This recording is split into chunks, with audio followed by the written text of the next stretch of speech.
Okay class, so a very warm welcome to all of you. Today we are going to study laws of motion, है ना. इधर उधर का history का बात ना करके हम लोग डायरेक्ट क्या करेंगे, टॉपिक पे इंटर करते हैं.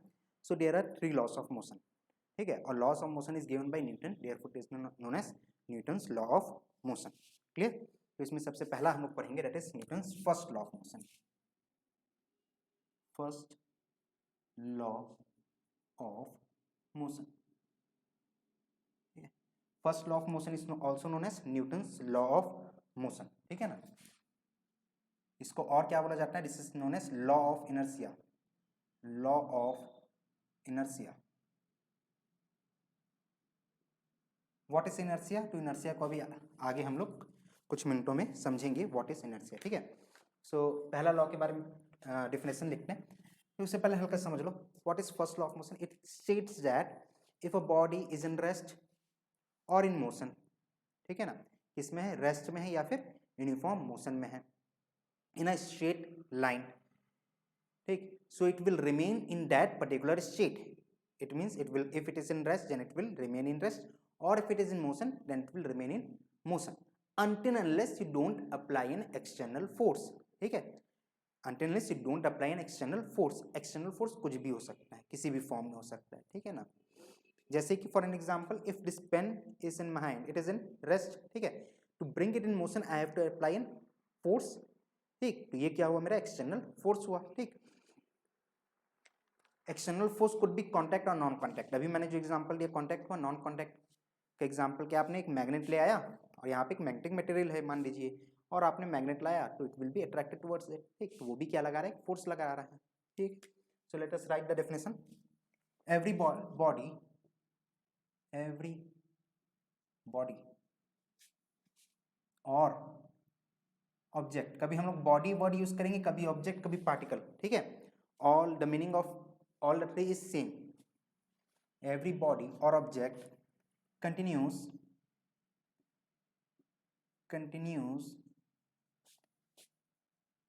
in its,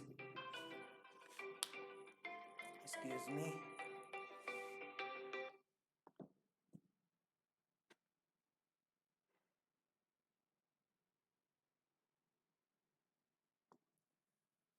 continues in a state of rest or of uniform motion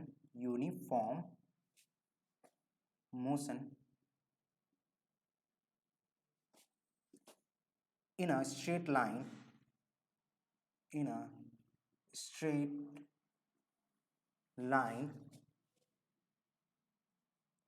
unless compelled by some external force. Until unless it is compelled by some external force. Okay. Okay. Next, ये तो हो गया बेटा हमारा first law, समझ आ गया, बहुत ही easy है. नेक्स्ट जो है वो अपने को समझना है व्हाट इज इनर्शिया. ये जो वर्ड हम लोग यहाँ यूज किए हैं इनर्शिया. ठीक. तो व्हाट इज इनर्शिया बेटा? Inertia is the inability of an object और body to change its state. ठीक है. अब वो स्टेट कुछ भी हो सकता है, स्टेट ऑफ रेस्ट भी हो सकता है, या स्टेट ऑफ मोशन भी हो सकता है, या स्टेट ऑफ डायरेक्शन भी हो सकता है. ठीक है. मान लीजिए कोई ऑब्जेक्ट है, वो एक स्ट्रेट लाइन पे मूव कर रहा है with a uniform velocity motion. ठीक है. If it is having a uniform motion it means it is having a uniform velocity. अभी ऐसा मूव कर रहा है, अगर मेरे को उसका डायरेक्शन चेंज करना है then I have to apply a force. ठीक है ना. ठीक. डायरेक्शन चेंज करने के लिए हमको एक फोर्स अप्लाई करना पड़ा. तो यही है बेटा क्या कि to change it state of rest और मोशन और डायरेक्शन. ठीक है ना. That is known as inertia. तो लिख लें इसका डेफिनेशन, बहुत ही सिंपल सा है. The inability of an object to change its state of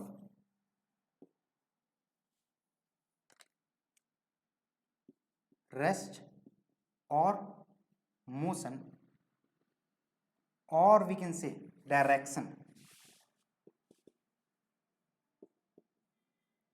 is called inertia. ठीक है, तो यहाँ भी अगर हम लोग चाहें तो फर्स्ट लॉ में ये बोल सकते हैं एवरी बॉडी और object continuous in state of rest और ऑफ यूनिफॉर्म मोशन और इन अ पर्टिकुलर डायरेक्शन. ठीक है ना, किसी भी एक पर्टिकुलर डायरेक्शन पे उसका डायरेक्शन अगर चेंज भी करना है अपने को, then we have to apply an external force. ठीक, इनएबिलिटी इनर्शिया समझ गए. अब एक चीज समझिए, कोई भी ऑब्जेक्ट है, जैसे कि एक बाईसाइकिल आपके तरफ आ रहा है with a speed of 5 kilometre per hour and there is a truck moving towards you with a speed of 5 km per hour. In which case you have to apply more force to stop it? Obviously, in case of truck, ठीक है ना, because truck is having more mass. तो वही क्या हुआ, inertia क्या हुआ. हाँ, तो इनर्शिया को हम लोग मेजर किस में करते हैं, तो inertia is measured in terms of mass, है ना. Inertia is measured in terms of mass, और यही है इसका डेफिनेशन भी यही है, the inability of an object to change its state. ठीक है, ऑफ रेस्ट और मोशन. अब रेस्ट में अगर आपको मोशन में भी लाना है, if there is a ball, tennis ball cap, and there is a what I must say a ball which is made up of a stone, ठीक है ना, और अ मेटल. ठीक, उसको अगर आपको मोशन में लाना है, then you have to apply more force in case of a ball which is made up of metal. ठीक है ना, because it is heavy, because it is having more mass. Okay, तो इनर्शिया के बारे में कुछ और लिख लें क्या. It is measured in terms, it is measured, it is a measure of, या फिर ऐसा लिख सकते हैं, mass is a measure of, mass is a measure of inertia. Clear. ठीक, एक और हम लोग इसमें वर्ड यूज किए हैं, उसको फिर समझेंगे. व्हाट इज फोर्स, जो वर्ड हम लोग यूज किए हैं फोर्स, इसको आप समझेंगे. ठीक है, so let us write the definition.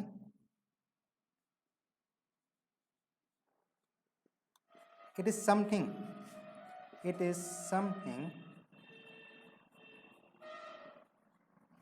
which changes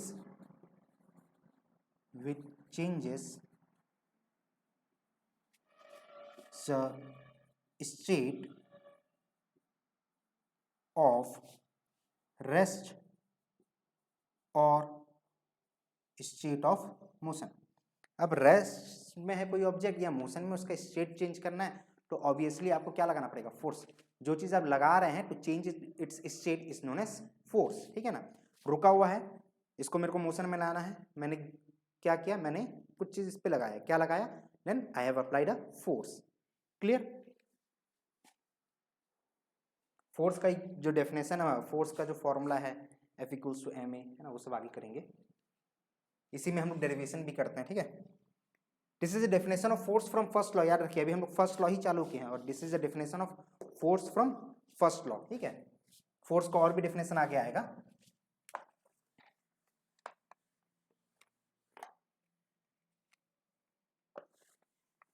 अच्छा, इसका कुछ एग्जाम्पल कर लेते हैं, लिख लेते हैं, है ना.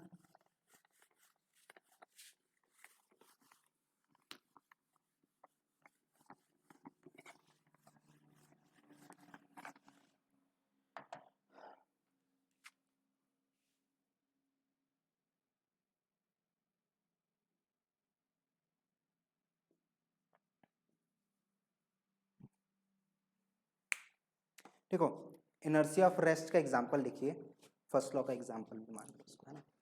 जैसे कि हम लोग जब बस में बैठे रहते हैं, ठीक है, अचानक से बस क्या होता है, चालू होता है, then what happens, we fall backward. Why we fall backward, because initially our body, the upper portion of the body which is away from the floor of the bus is in rest, और वो चाहता है rest पर है, लेकिन अचानक से क्या, वो बस चालू हो गया, तो किधर फॉल हुआ, पीछे की ओर. In a similar way, if a bus is moving and suddenly the driver of the bus applies the brake, if he applies the brake, then what happens, our body is in a state of motion, suddenly comes to rest. ठीक है, तो हमारा जो feet है which is in touch with the floor of the bus will remain in the state of rest, but our body will fall forward because he is trying to move forward, है ना, पहले से आगे जा रहा था, ठीक। वैसे ही एक और एग्जांपल है, आप देखिए ट्रेन में, कभी ऐसा कीजिएगा नहीं, आप ऑब्जर्व कर लीजिएगा, बहुत लोग करते हैं, ठीक है। What happen when a person jump out of the train, running train, ठीक है ना, not stationary, running train, when a person jumps out of a running train, then what happens, he to keep himself stable, he has to run a few distance. Why? Because train आगे जा रहा है and his body is also moving forward direction. Suddenly he has jumped out of train, but still it will be in the state of motion, है ना।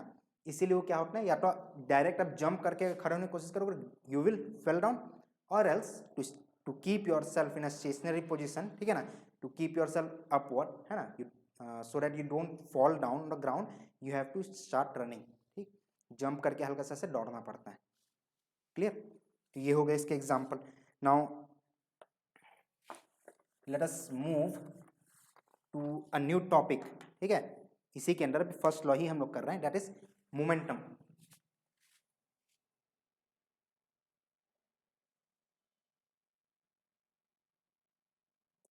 Now what is momentum? The motion possessed by an object or a body is known as momentum, ठीक है, and it is given by the formula mass into velocity. Simple, momentum का definition लिखें, the quantity of motion, the quantity of motion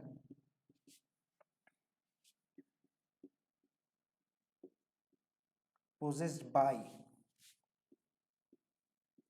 a body is called momentum. बहुत ही simple, the quantity of motion possessed by an body is called momentum. अब कितना motion उसके अंदर है कैसे पता चलेगा? मास मल्टीप्लाइड बाई वेलोसिटी, ठीक है। So momentum is generated by small p and it's a vector quantity, ठीक है, याद रखना है, momentum is a vector quantity.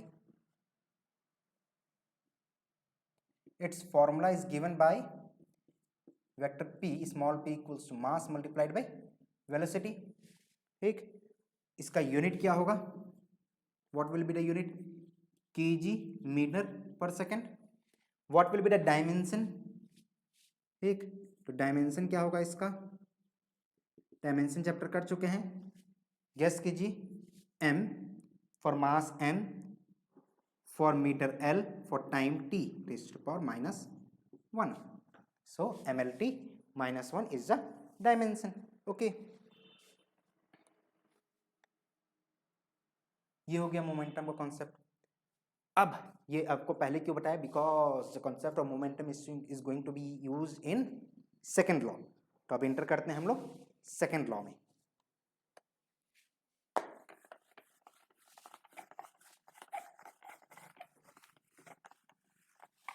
किसके पास ज्यादा मोमेंटम होगा? चलिए गेस कीजिए। A truck moving with a velocity of 5 metre per second, और बाइसाइकिल और a bike moving with a speed of 5 metre per second. The answer is momentum, sorry truck, ठीक है ना।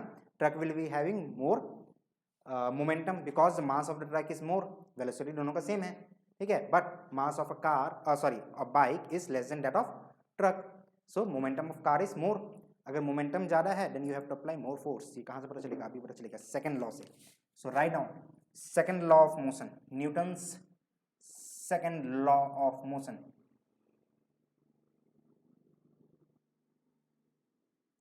It says the time rate change of momentum is directly proportional to the force. What it says? The time rate change of momentum. याद रखिएगा, change in momentum, not just momentum. Change in momentum is directly proportional to the applied force.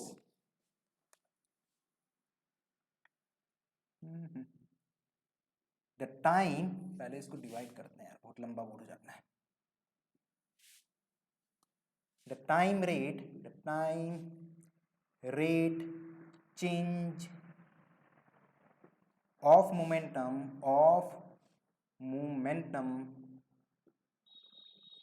is directly proportional to the applied force. ठीक, अगर single one dimension की बात करें तो इसके आगे और क्या लिख सकते हैं, and it takes place in the direction of force, ठीक है ना, and it take place in the direction of force. लेकिन अगर हम लोग टू डायमेंशन में बात करें तो ऐसा नहीं होगा, जैसे कि कैरम बोर्ड में, ठीक है, वो एग्जाम्पल आगे करेंगे हम लोग। तो हम लोगों ने क्या बोला, change of momentum, time rate change of momentum, है ना। तो सबसे पहले चेंज इन मोमेंटम लिखते हैं, चेंज इन मोमेंटम। अब चेंज इन मोमेंटम को ऐसा समझो, लेट अस से initially an object was moving with a velocity of u, ठीक है, after applying a force it moves with a velocity of v। ऐसा चल रहा है, मैंने पीछे से और फोर्स लगाया, तेज हो गया, ठीक है। तो चेंज इन मोमेंटम क्या हुआ, final momentum minus initial momentum, mv minus mu। या आपने अपोजिट डायरेक्शन में लगाया, प्रूफ क्या हो जाएगा, स्लो हो जाएगा, बट चेंज इन मोमेंटम क्या हुआ आपका, फाइनल माइनस इनिशियल। अब time rate change of momentum, that is, अच्छा इसी को और लिख लेते हैं, हाँ वेक्टर क्वांटिटी है, yes very good, this could also be written m as common v minus u, ठीक।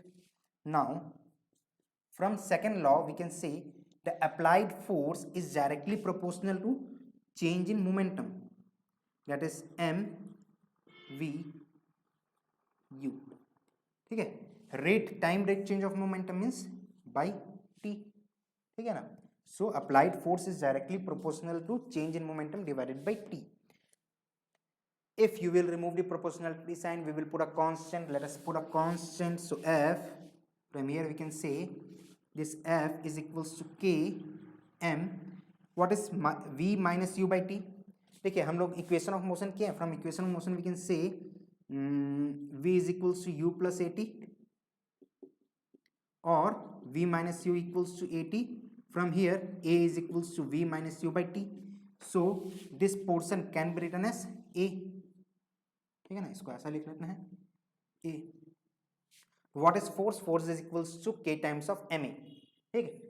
अब to make, हाँ, where the value of k is 1, where k is equals to 1, तो हमारा फोर्स का फॉर्मूला क्या है, F is equals to ma। बहुत simple, हाँ, ठीक है। तो फोर्स इक्वल्स टू ma हुआ, फोर्स इक्वल्स टू और क्या हुआ, change in momentum divided by t। ये दो फॉर्मूला अभी तक मिल गया अपने को, आगे जाके और मिलेगा, ठीक। अब यहाँ पे इसका SI यूनिट लिख लीजिए, what is SI unit, this is Newton,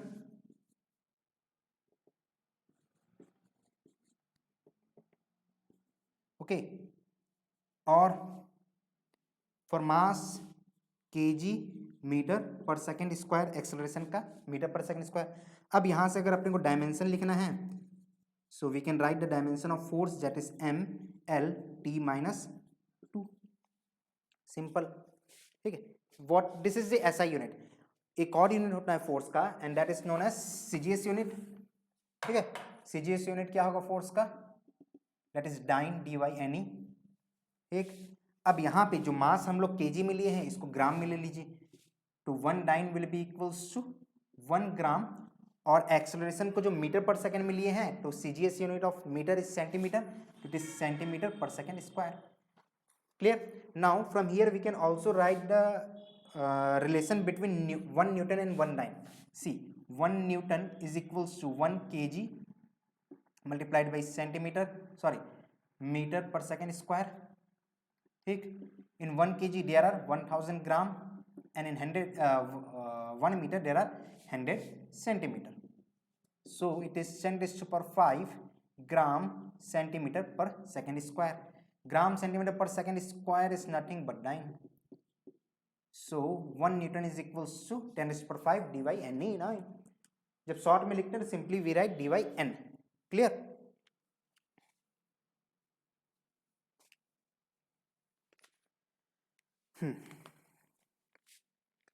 so from here, ठीक है, यहाँ तक का कंक्लूजन क्या क्या आया, फोर्स का एक फॉर्मूला मिला अपने को एम ए, एक फॉर्मूला मिला m v minus u by t. One more formula we can write, that is change in momentum divided by change in time.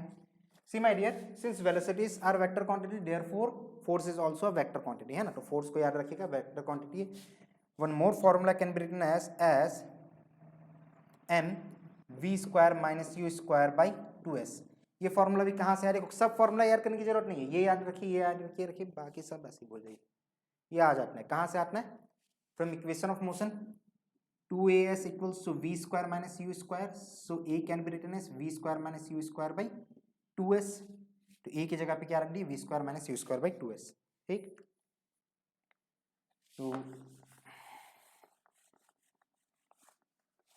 हाँ मिटा दिया, चलिए कोई बात नहीं. ठीक, आई hope you all have understood the concept of second law of motion.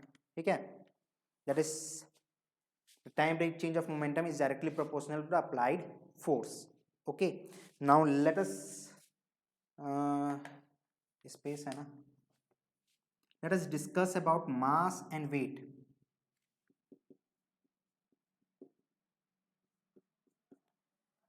सबसे पहला चीज अपने को समझना है, इधर है हमारा मास और इधर है वेट. ठीक, mass is a scalar quantity, weight is a vector quantity. ठीक, what is mass? It is a quantity of matter contained in a body. Quantity of matter, quantity, or you can write amount of matter, both are same, amount, amount of matter contained in a body. What is weight? Weight is nothing but force. किस type का force? Gravitational force. So this force with which a body is attracted towards center of earth. ठीक, if a body is having a mass of 1 kg, if a body is having a mass of 1 kg, ठीक, 1 kg, then what will be its weight? Its weight will be force by which an object is attracted towards the center of earth. ठीक है, और किसी भी object पे centre की तरफ कितना फोर्स लगना है, mg के बराबर. So its weight will be nothing but 1 kg multiplied by 9.8 meter per second square. So it is nothing but 9.8 meter kg meter per second square. ये क्या हो जाएगा आपका 9.8 न्यूटन, हम लोग सिंपली लिख सकते हैं. ठीक है, so SI unit of mass is kg and SI unit of weight is Newton. If a body is having a mass of 1 kg, then its weight will be 9.8 Newton. Clear? Simple. ठीक है, और क्या, हाँ, scalar quantity means हाँ, its value will not change from place to place. If an object is having a mass of 1 kg, कहाँ पे, in Bishrampur, let us say, then its weight is not going to change when we will take this mass to north pole of the earth. ठीक है ना, यहाँ से direct north pole ले जा रहे हैं इक्वेटर से, तब भी वहाँ पे उसका क्या चेंज नहीं होने वाला, मास चेंज नहीं होगा, लेकिन वेट चेंज होगा क्या, तो yes, because at north pole the value of g is not 9.8 metre per second square. ठीक है, 9.8 मीटर पर सेकंड स्क्वायर नहीं होता, दैट इज समथिंग लेस. ठीक है ना, लेस और मोर ऐसी कुछ होता है. ठीक, तो weight changes from place to place, but mass does not changes from place to place, it will remain constant. ठीक, आप यहाँ पे 1 kg लीजिए, मून पे चले जाइए, कितना रहेगा 1 kg ही, लेकिन वेट है यहाँ पे 9.8, मून पे ले जाएंगे तो वेट कितना हो जाएगा 9.8 divided by 6, because g at moon is approx 1/6 times of that of earth. Clear? So इतना नोट कर लीजिए फटाक से, उसके बाद रब करते हैं.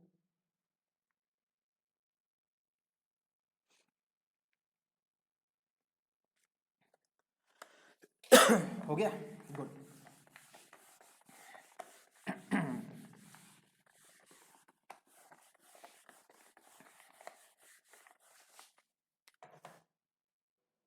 Next is impulse.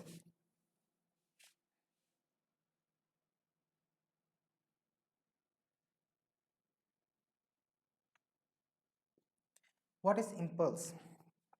It is a measure of the degree to which a body responds to the applied external force. नहीं समझ आया? कोई बात नहीं, डेफिनेशन देखिए फिर समझेंगे. It is a measure of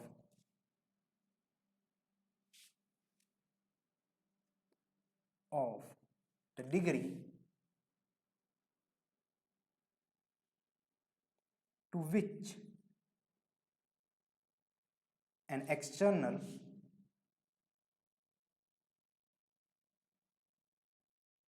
force produces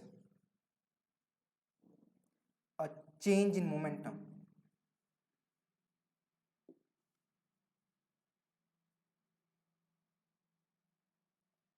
of a body.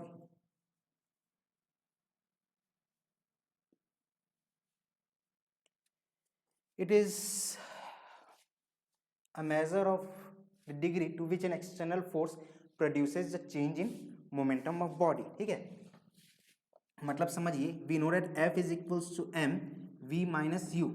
ठीक है, या ऐसा लिख सकते हैं m v minus m u divided by t.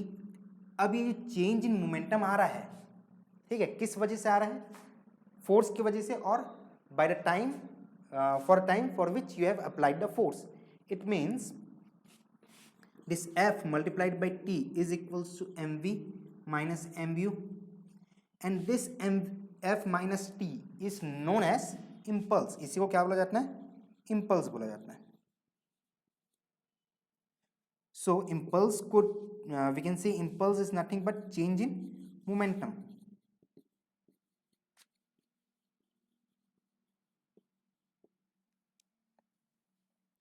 अब इसका बेटा सिग्निफिकेंस क्या है? What is the significance of this? ठीक, अब देखो, if you have applied a large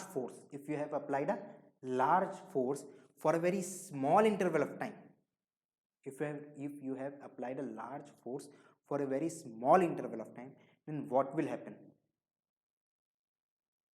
बहुत कम समय के लिए बहुत ज्यादा फोर्स अप्लाई किया.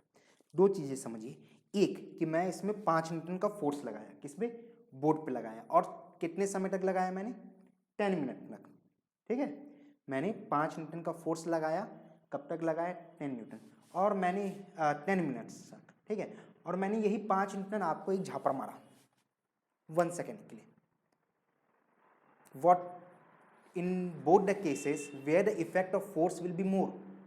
ऑब्वियसली इन सेकेंड केस, जब आपके पापा आपको एक झापड़ मारते हैं, बहुत कस के नहीं मारते बेटा, धीरे से ही मारते हैं, लेकिन जो ड्यूरेशन रहता है समय का वो बहुत कम रहता है. ठीक है, और दूसरे केस में वही फोर्स अगर आप यहां अप्लाई कर रहे हो, लेकिन आप ज्यादा समय के लिए अप्लाई कर रहे हो, ठीक, then what will happen? The net effect of the force will be reduced. Okay, so this is what impulse. Impulse को और एक और तरीके से डिफाइन करते हैं, इसका डेफिनेशन है, वो भी लिख लीजिए. The product of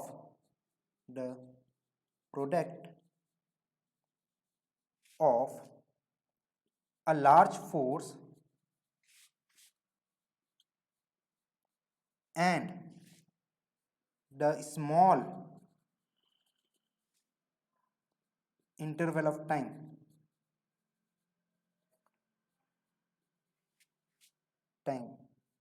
for which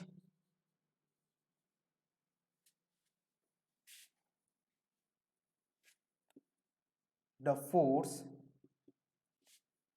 acts on the body is called impulse. Clear? Simple. What is impulse? Impulse is nothing but change in momentum. ठीक है, how, what is the formula for impulse? For the formula of impulse is force multiplied by time for which it is applied. अब देखो बेटा, कोई भी हम लोग किसी भी फोर्स को impulse नहीं बोल देंगे, ठीक है ना. किसी भी फोर्स को और उसका जितने समय के लिए अप्लाई किए दोनों को मल्टीप्लाई करके impulse नहीं बोल दिए. हम लोग कब उसको इम्पल्स बोलेंगे, ठीक है, उसके लिए कंडीशन है that force must be large and the time for which it is applied must be less. Force must be large, कैसा फोर्स होना चाहिए, लार्ज, और टाइम इंटरवल कैसा होना चाहिए, small. In that case we will see it is impulse. Okay, अब impulse का अगर आप यूनिट लिखना चाहेंगे तो impulse, the unit of impulse is nothing but the unit of momentum. ठीक, इसका एक डायग्राम है, समझना है अपने को। If this is force and this is time, ठीक है, and force applied is constant, ठीक, time for which it is applied is let us say t, then impulse will be nothing but the area enclosed by the curve, and the area enclosed by the curve is, it is a rectangle, so f multiplied by t। लेकिन ऐसा कभी नहीं होता, ठीक है ना, कि force कैसा कांस्टेंट है, हमेशा क्या होता है, it's graph is something like this, ऐसा पहले इंक्रीज हुआ, जब टच हुआ तो हल्का सा, फिर बढ़ते गया, फिर उसके बाद डिक्रीज हुआ। ठीक, अब इस केस में अगर आपको इम्पल्स निकालना है, then how you will calculate, इसका बहुत सिंपल तरीका है। Let us take a small area for which, the force is constant. यहाँ फोर्स क्या है, पूरा वेरी कर रहा है, हमने एक छोटा सा एरिया लिया जिसमें फोर्स कितना है, कांस्टेंट, और एक टाइम इंटरवल लेट अस से t1। ठीक, वैसे ही हम लोग इन्फिनाइट ले सकते हैं, ठीक है, बहुत सारा ऐसा बन जाएगा, यहाँ पे F1, हाँ यहाँ पे F2 और ये T2, वैसे ही कुछ होगा आपका Fn एंड Tn। ठीक, तो आपका जो इम्पल्स का फॉर्मूला है that is F1 multiplied by T1। Let us see the time duration for which we are taking is constant, है ना, हम लोग एक एक सेकंड का ले लेते हैं, सो ये ऐसा ले लो, या फिर इसको डेल टी ले लीजिए ज़्यादा सिंप्लीफाई करने के लिए, वेरी स्मॉल चेंज, ठीक है ना, del t plus F2 multiplied by del t plus dot dot dot plus Fn multiplied by del t. यहाँ से क्या हो जाएगा आपका, del t will be taken out and this is nothing but summation of force. Clear, और you may write it as, ऐसे भी लिख सकते हो, बुक में ऐसे लिख रखता है summation of F multiplied by del t. ठीक, ये भी लिख सकते हो, कुछ भी लिख सकते हो, वो थोड़ा सेम, ये कांस्टेंट है, समेशन बाहर आ जाएगा, कोई बड़ी बात नहीं, मल्टीप्लाई करना है अपने को, है ना। ये एक तरीका हुआ, दूसरा तरीका क्या होता है बेटा इसको कैलकुलेट करने का, देख लीजिए, फिर एक बार हम बोर्ड रब कर देंगे, है ना, that is integration.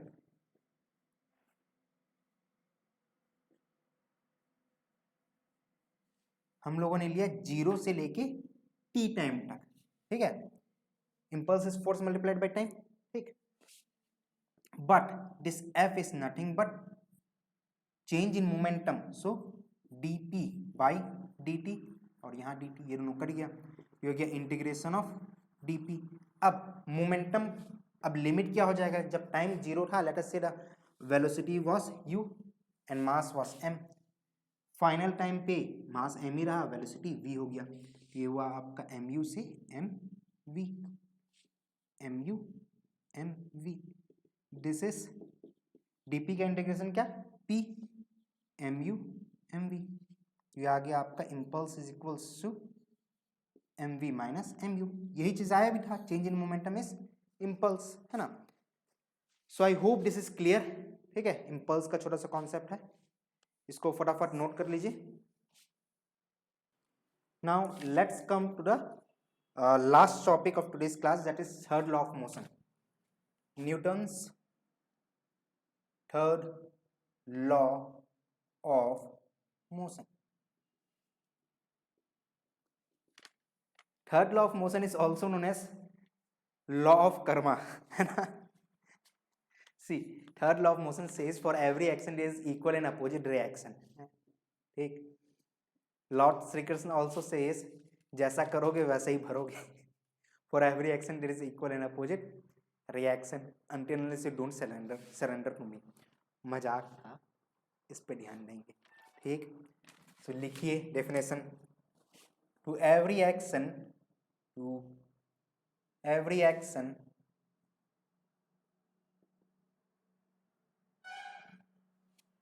there is an equal and opposite reaction and they act on when they act on reaction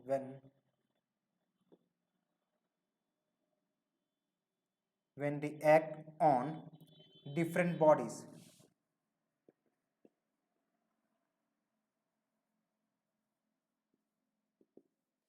law of karma is for single body, आपके लिए है, but Newton's third law of motion is for two different bodies. ठीक है, मैंने इस पे जितना force लगाया ये बोर्ड भी मेरे पे कितना ही फोर्स लगाएगा. ठीक है, this is the third law of motion. Okay, इसको समझते हैं. Let us see there is first body F1 and there is another body.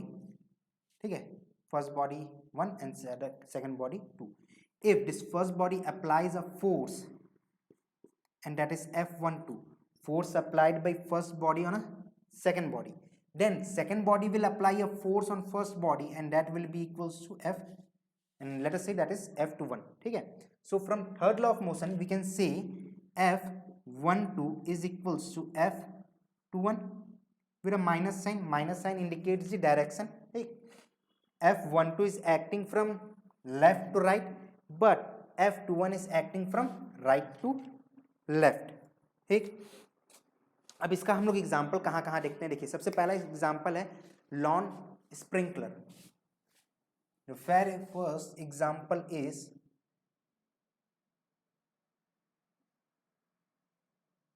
Lawn sprinkler.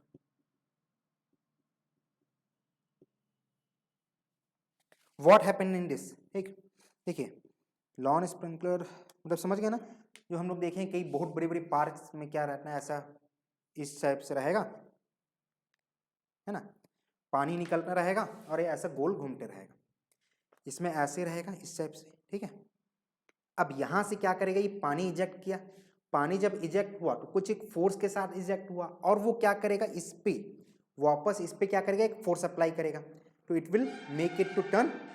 ठीक है ना, बीच में फिक्स कर दिए तो it will move in a circular manner.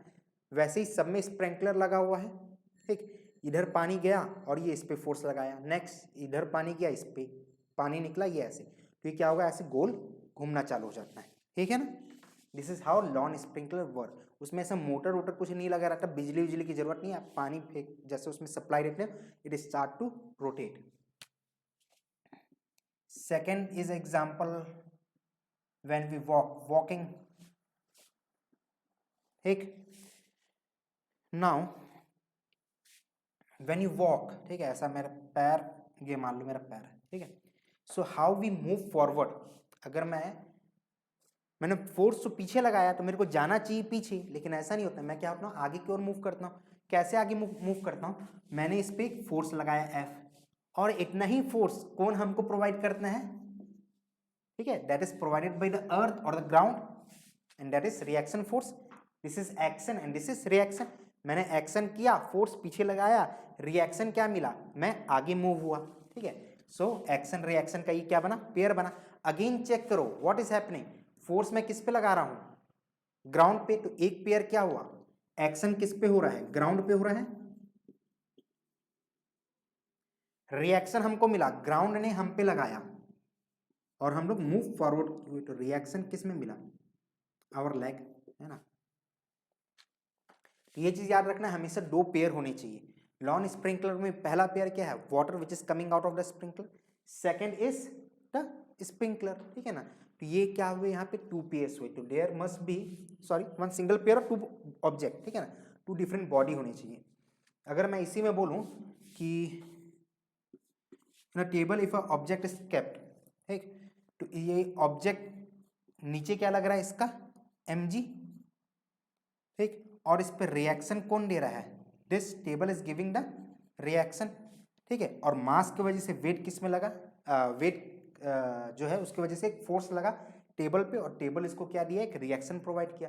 तो table and mass of this object, the object and table is action reaction pair. तो अपने को एक्शन रिएक्शन पेयर वो क्या बोलते हैं डिस्टिंग्विश करना आना चाहिए, ठीक है। यहाँ पे ग्राउंड मान लीजिए, ग्राउंड है नीचे, ठीक है ना, तो ground will not be consider, ठीक है। ऐसा ये मान लेते हैं, इसका पैर है टेबल का और ये ऐसा ग्राउंड पे रखा हुआ है या फ्लोर में रखा हुआ है, ठीक है। तो यहाँ पे दिस फ्लोर, फ्लोर जो है वो हमारा अर्थ का पार्ट हुआ, तो earth and this mass will not be consider as action reaction pair, because action तो आप मान लोगे कि चलिए एक फोर्स लगा रहा है अर्थ, लेकिन ठीक है फोर्स कौन लगाया, अर्थ लगाया, लेकिन अर्थ ने इस पे मतलब दिस ऑब्जेक्ट पे रिएक्शन प्रोवाइड नहीं किया, रिएक्शन किसने दिया, टेबल पे, ठीक है। तो यहाँ पे एक्शन रिएक्शन पेयर क्या हुआ, टेबल एंड दिस ऑब्जेक्ट और बॉडी। Is it clear? फटाफट नोट कर लीजिए इसको।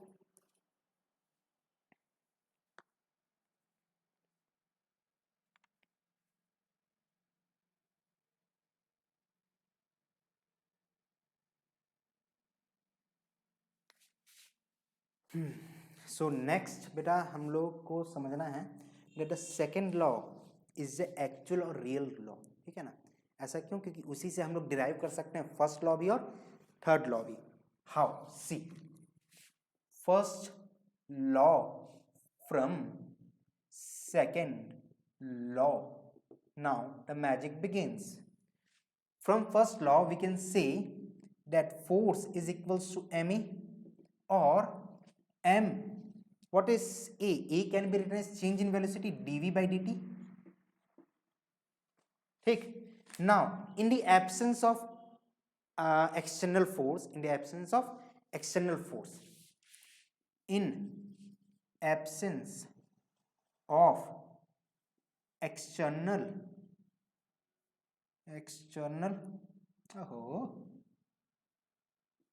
force, that is when f is equals to 0, f आपका 0 हो गया, it means m multiplied by dv by dt is equals to 0, ठीक है। now we know that mass of an object can't be equals to 0, mass of object can't be equals to 0,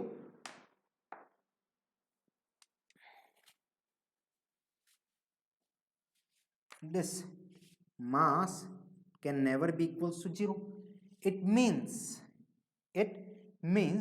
that dv must be equals to 0, अगर dv 0 है means change in velocity 0 है।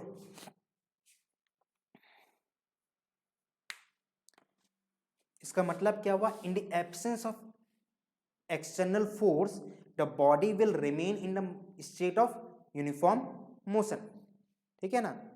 अब uniform motion के state में रहेगा, मतलब उसकी velocity अपने आप ना बढ़ेगी ना कम होगा, कब? एक्सटर्नल फोर्स के एब्सेंस में। और यही हमारा फर्स्ट लॉ बोलता है क्या, कि if a body is in rest और in motion it will continue to be in the state of rest in और in motion along straight line until unless it don't apply an external force.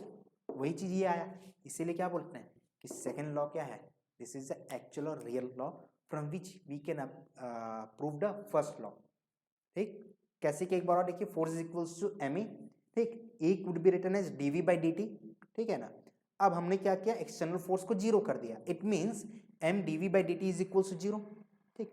अब m की value zero हो नहीं सकता, d t change in time could can never be zero, ठीक है ना, denominator zero, change in time तो obviously हम लोग कुछ ना कुछ कंसिडर करेंगे, ठीक है ना, for a certain duration of time, ठीक है, मान लो 5 सेकंड 10 सेकंड 15 सेकंड कुछ भी, ओके। तो इसका मतलब क्या हुआ, dv must be equal to zero, dv zero हुआ, इसका मतलब इनिशियल और फाइनल वेलोसिटी क्या हुए आपके, सेम हुए, v minus u is equal to zero और v is equal to u, initial and final velocities क्या हुए आपके, same. So this is how we derived first law from second law. Similarly, we can derive the third law from first law. How? See, third law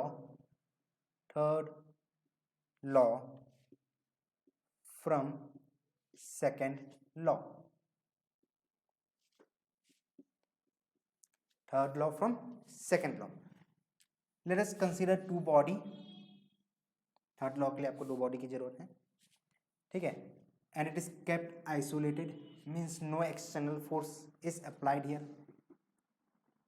no external force, ठीक, and the force applied by the first body on the second is F12, the force applied by second body on the first body is F21, ठीक.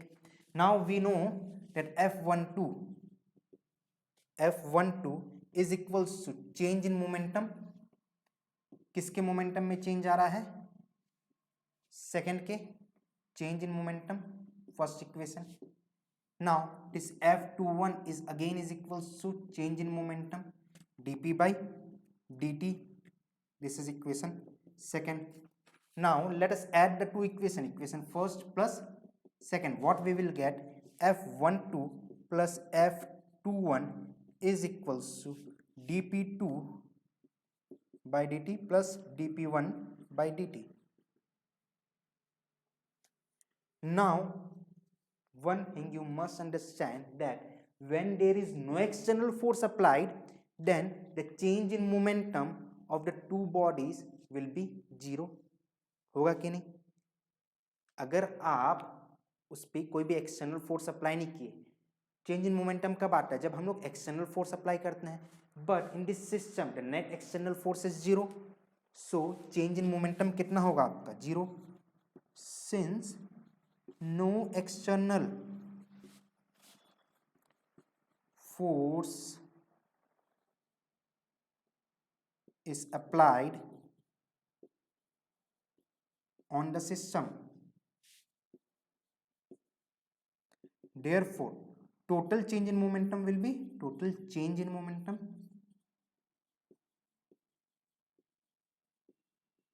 is equals to zero. यहां पे आ जाइए अब, ठीक है. इसका मतलब ये वैल्यू कितना हो गया? Equals to zero. So F12 is plus F21 equals to zero और F12 is equals to minus times of F21. Vector quantities है, वेक्टर लिख लो, नहीं लिखने का मन है मत लिखिए, ठीक, क्योंकि अभी हम लोग डायरेक्शन के बारे में बात नहीं कर रहे हैं, हम लोग सिंपली मैग्नीट्यूड का डिस्कशन कर रहे हैं, ठीक है. तो अगर आप नहीं भी डालोगे वेक्टर साइन, ठीक है ना, arrow, then also it will be fine. अब यही क्या रहा न्यूटन्स का third law? For every action is equal and opposite reaction. Action था, ये रिएक्शन मिला अपोजिट में, ठीक. So let us end this class at this point. I hope you all have enjoyed it, है ना. ऐसे ही पढ़ते रहिए. नेक्स्ट टॉपिक हम लोग जल्दी लाएंगे, है ना, नेक्स्ट क्लास पे. चलिए टाटा बाय बाय.